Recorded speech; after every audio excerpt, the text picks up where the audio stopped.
Hello students, आज का जो हमारा टॉपिक है वो है unitary form of government. That is जो यूनिटरी फॉर्म ऑफ गवर्नमेंट होता है वो क्या होता है। We have already discussed what is federal form of government. Federal form of government को हम डिस्कस कर चुके हैं।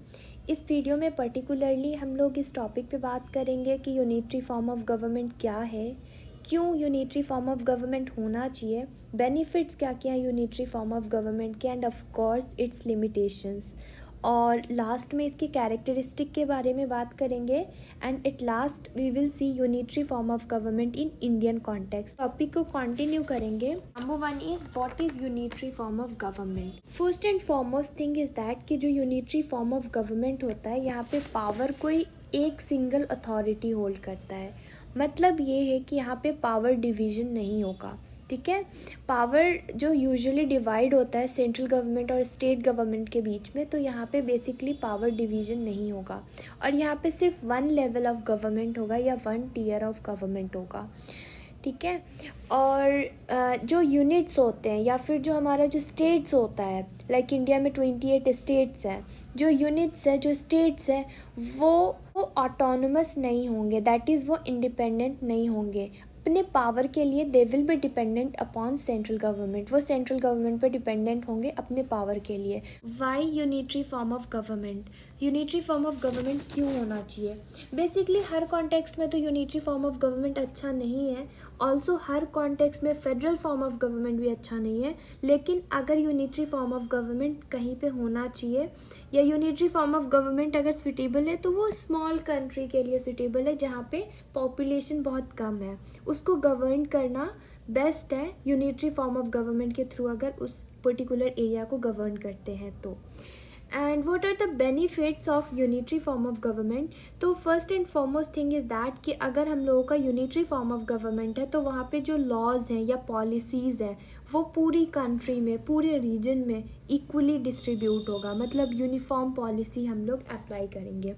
जो डिसीज़न है वो बहुत जल्दी लेना पॉसिबल है क्योंकि यहाँ पे जो पावर है वो सेंट्रलाइज है। तो किसी एक अथॉरिटी को कुछ डिसाइड करना है, कोई डिसीज़न लेना है तो it's very quick to decide something. और जो नेक्स्ट पॉइंट है वो ये है कि यूनिटरी फॉर्म ऑफ गवर्नमेंट में पावर कॉन्फ्लिक्ट नहीं होता है सेंट्रल स्टेट के बीच में। फेडरल फॉर्म ऑफ गवर्नमेंट में बेसिकली क्या होता है कि जो स्टेट है स्टेट के बीच में कभी कॉन्फ्लिक्ट देखने को मिल जाएगा, कभी सेंट्रल और स्टेट के बीच में मिल जाएगा। But in unitary form of government conflict बहुत कम होता है। इनफैक्ट जो हमारा यूनिटरी फॉर्म ऑफ गवर्नमेंट है वो ज़्यादा एक्सपेंसिव नहीं होता है क्योंकि अदर एजेंसीज़ पे इनका पावर डिवीज़न नहीं रहता है। पावर एक जगह पे सेंट्रलाइज रहता है तो एक्सपेंस भी कम होता है। लिमिटेशंस क्या क्या है यूनिटरी फॉर्म ऑफ गवर्नमेंट के? जो यूनिटरी फॉर्म ऑफ गवर्नमेंट है ये इंडिया जैसे कंट्री के लिए सुइटेबल नहीं है। यहाँ पे इंडिया में हम लोग यूनिटरी फॉर्म ऑफ गवर्नमेंट को एप्लीकेबल नहीं बना सकते हैं। यूनिटरी फॉर्म ऑफ गवर्नमेंट है वो रिप्रेजेंट नहीं करेगा हमारी डाइवर्सिटी को। इनफैक्ट जितना हमारे अंदर प्लूरैलिटी है, हम इंडियंस के बीच में जितना प्लूरैलिटी है उसको भी रिप्रेजेंट नहीं करेगा। जो सेंट्रल गवर्नमेंट है उसको लोकल इशू का पता ही नहीं रहेगा क्योंकि इंडिया बहुत बड़ा कंट्री है। We are 7th largest country in the world. तो हम लोगों का एक्चुअली एरिया बहुत ज़्यादा है तो यहाँ पे यूनिटरी फॉर्म सुटेबल नहीं है। एरिया प्लस डाइवर्सिटी 2 ये सिटीजन्स के नीड्स को फुलफिल नहीं करता। छोटे कंट्री के लिए सुइटेबल है but in country like India और any other bigger country unitary form of government is a sort of dictatorship form of government. It's not a part of democracy. ठीक है, और यहाँ पे क्या है कि पॉसिबिलिटी होता है कि सेंट्रल गवर्नमेंट एब्सोल्यूट हो जाए। This was what the limitations of unitary form of government. Now our next topic is characteristics of unitary form of government कि यूनिटरी फॉर्म ऑफ गवर्नमेंट का क्या क्या कैरेक्टर है। जो यूनिटरी फॉर्म ऑफ गवर्नमेंट होता है यहाँ पे पावर जो होता है वो सिर्फ और सिर्फ सेंट्रल गवर्नमेंट की हैंड में होता है और नेशनल गवर्नमेंट के हैंड में होता है। और यहाँ पे कोई भी पावर डिवीज़न जैसा बात नहीं होता है, पावर शेयरिंग जैसा कोई कॉन्सेप्ट नहीं होता है like federal form of government. और यहाँ पे एक ही कॉन्स्टिट्यूशन होगा जो कि सेंटर के लिए भी होगा और स्टेट्स के लिए भी होगा। जो one of the main characteristics है यूनिटरी फॉर्म ऑफ गवर्नमेंट का वो है कि यहाँ पे सिंगल सिटीजनशिप का प्रोविज़न होगा क्योंकि हम स्टेट्स को ज़्यादा कॉन्स्टिट्यूशनल लेवल पे रिकॉग्नाइज नहीं करते हैं तो यहाँ पे हमारे यहाँ सिंगल सिटीजनशिप का प्रोविज़न होगा, जो कि यूनिटरी फॉर्म ऑफ गवर्नमेंट का कैरेक्टरिस्टिक्स है। नाउ वी विल सी कि जो हमारा यूनिटरी फॉर्म ऑफ गवर्नमेंट है बेसिकली वो इंडियन कॉन्स्टिट्यूशन के कॉन्टेक्स्ट में देखते हैं कि हमारे इंडिया में यूनिटरी फॉर्म ऑफ गवर्नमेंट किस किस वे में अप्लाई होता है।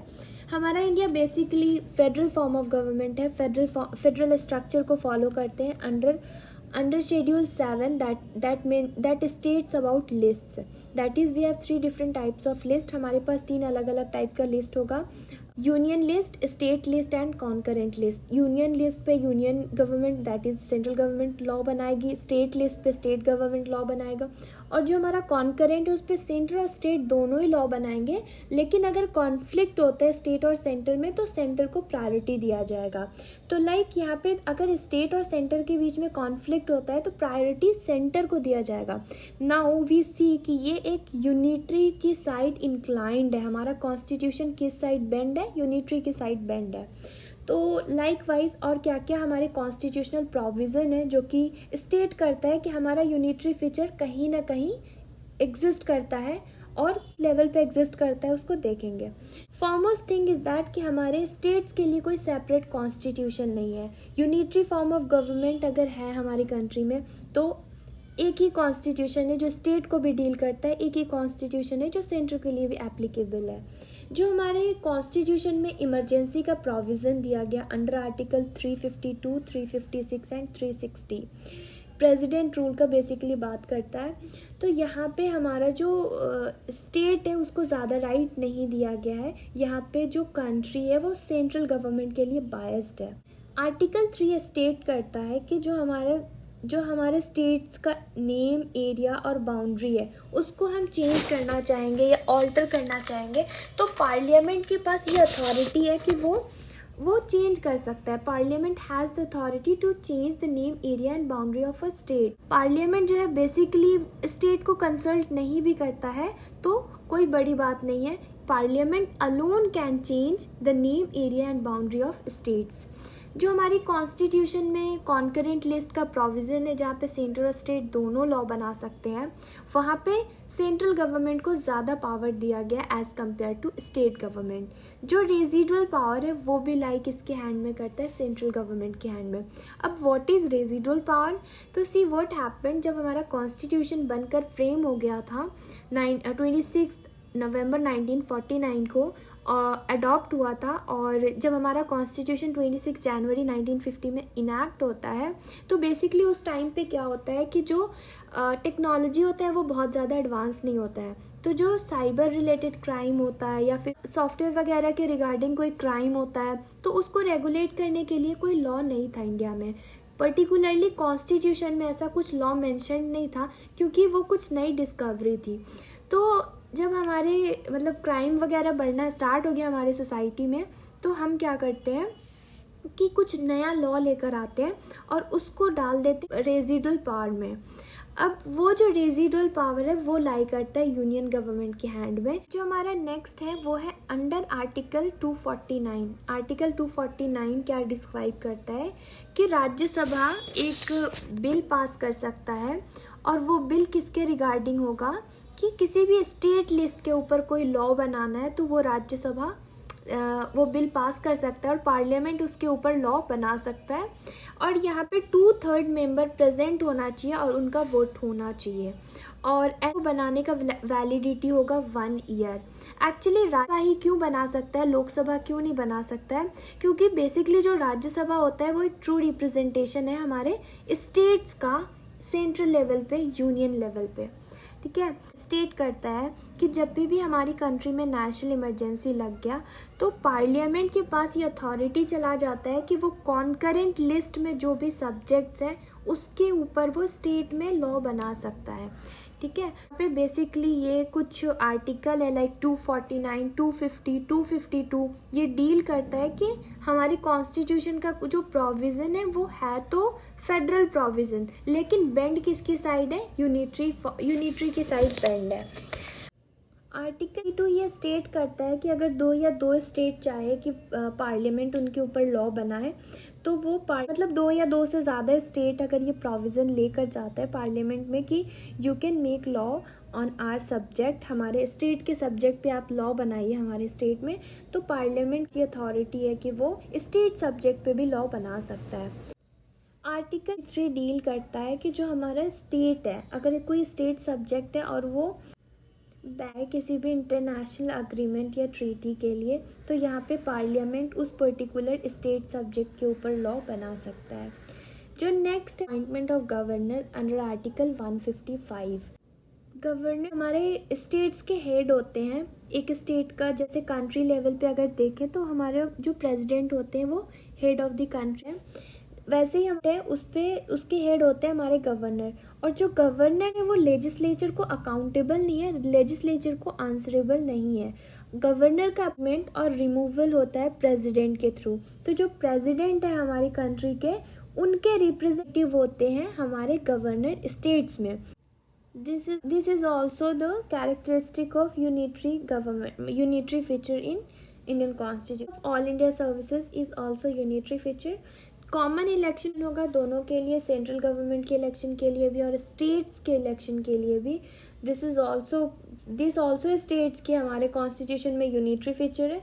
जो सिंगल और यूनिफाइड जुडिशरी है कंट्री में, एक ही कोर्ट है, सुप्रीम कोर्ट है हमारी कंट्री में, जो कि स्टेट्स के मैटर को या स्टेट के मैटर को या सेंट्रल स्टेट के मैटर को रिजॉल्व करता है। तो एक सिंगल जुडिशरी है। तो यहाँ पे ये भी क्या शो करता है कि we have unitary feature in constitution.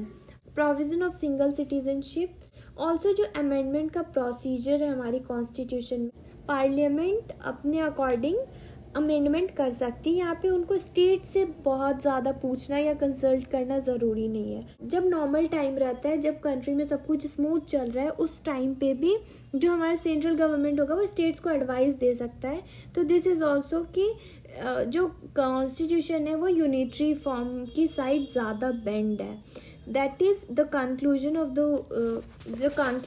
the chapter is that कि जो हमारा कॉन्स्टिट्यूशन है वो है federal form of government. Although federalism is mention nowhere in our constitution, कहीं पे भी फेडरलिज्म वर्ड को मैंशन नहीं किया गया है।